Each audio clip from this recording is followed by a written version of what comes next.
Well, we got a new electric fan here.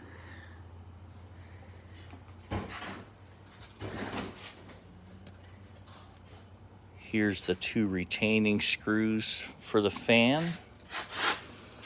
They go right here. Just like that.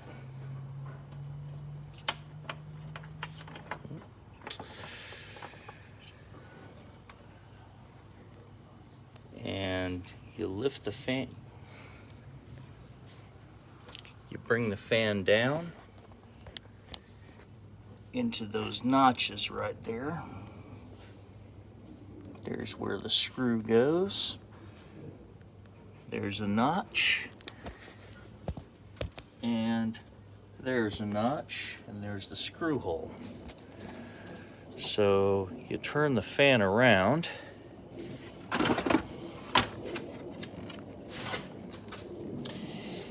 And you go diagonally. Go diagonally down, like so. And you get the fan into the notches, see?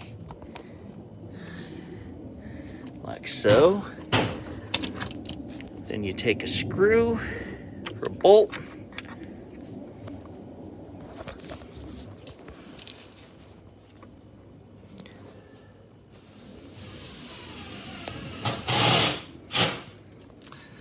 Piece of shit.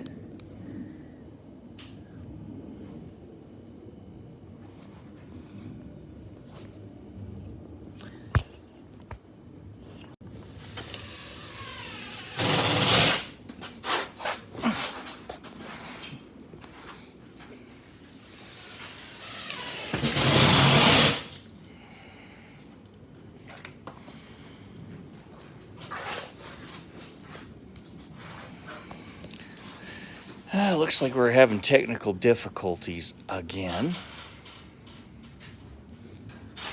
Anyhow, I'll recover this again.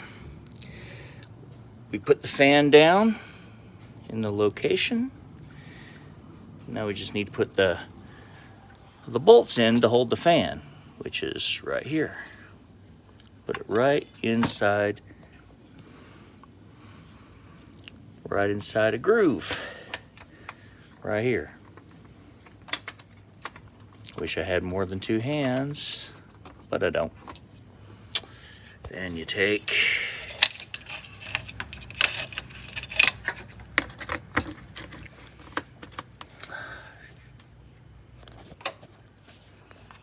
there we go.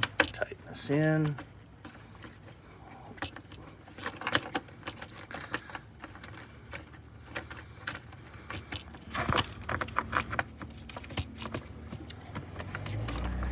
Of course, this doesn't want to come easy.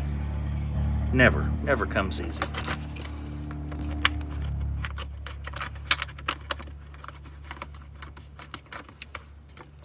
Of course, it doesn't want to be easy.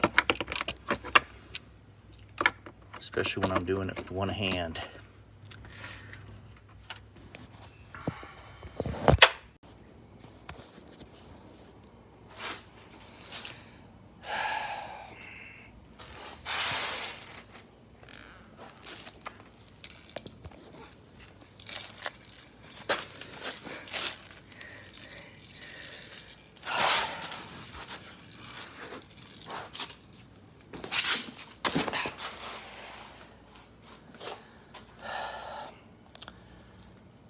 There's one of the bolts.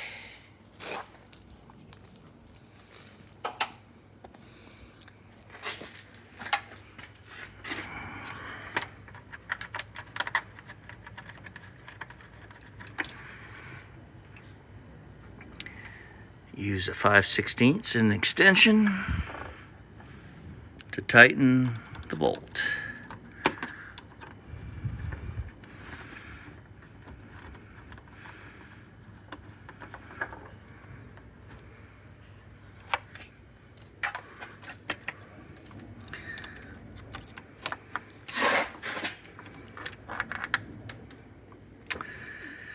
Go do the other side and the bolt drops again. That always always happens to me dropping bolts. But I brought a magnet. Now where's that stupid bolt?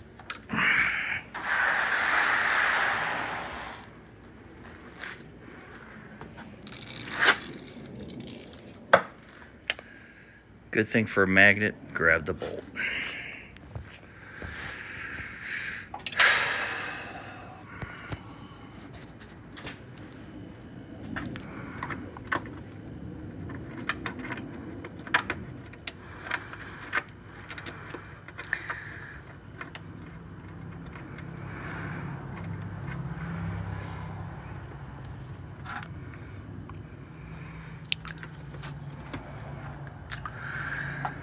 And one bolt don't want to go in right, but okay, you install the bolts. Then you take your, got your electronic connector, and you install it right here. Just like that, you clip it in. All right, now the fan's installed, so now let's test it and see if the fan comes on, because I changed the fan relay, or the fan fuse, which is 60 amps. Installed a new fan. Now let's test and see if it works.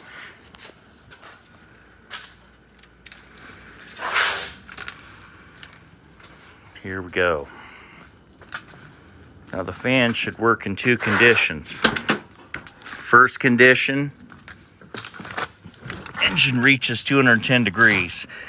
I don't want to wait that long. So the next condition is turn the air conditioning on. And that will turn on the fan. Let's see if it works.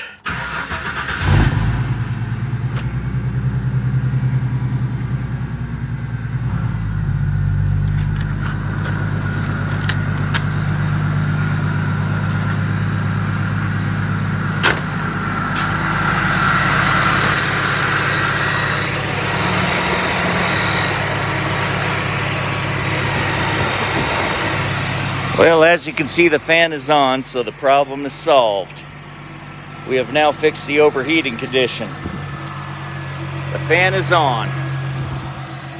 Air conditioning switch is on, fan is on. And the only other condition left to check is take it for a drive, get up to 210 degrees, then see that the fan comes on its primary switch. Secondary switch is when the AC comes on and the fan is working. So in a pinch, if your fan doesn't come on normally, you turn on your AC switch and your fan should come on from the secondary switch. Fan is on, problem solved.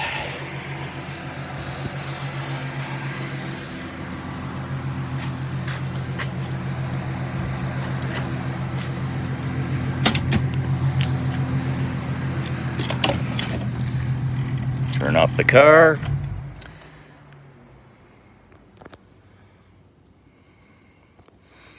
So the problem with the overheating condition was about 4 different things. First, it was a thermostat. We changed to a 180 degree thermostat, changed that out.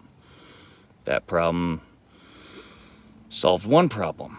But then we found the water pump leaking out of the weep hole, so changed the water pump.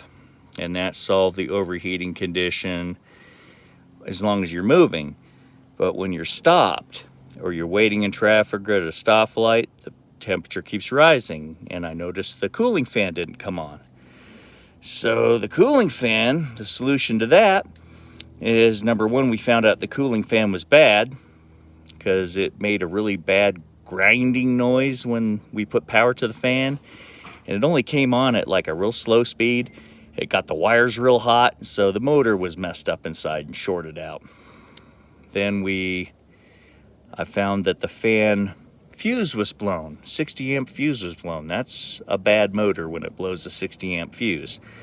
So I changed the 60 amp fuse, the fan motor. Now the fan comes on like it's supposed to when the AC's turned on. and I'm going to test later because it's going to take longer to go on a drive, get it up to 210 degrees, see if the fan comes on from the thermostat, or once the inside temperature of the manifold reaches 210 degrees, there's a switch that'll turn on the fan, like a coolant temp switch or fan coolant temp switch. So those are things that solved the cooling problem in this car. But of course there's other things to fix in the car too that just randomly showed up.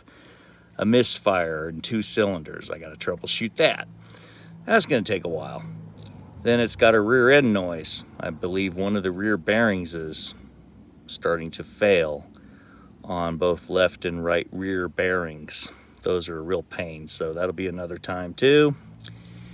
Then we got this Ford truck over here, this 91 F250 that needs a clutch master cylinder and a clutch line because the factory line blew off and all the coolant leaked, or all the brake fluid leaked out, as well as the master cylinder does not actuate very well. So there's an internal damage in the brake master cylinder. So we got those parts on order for tomorrow.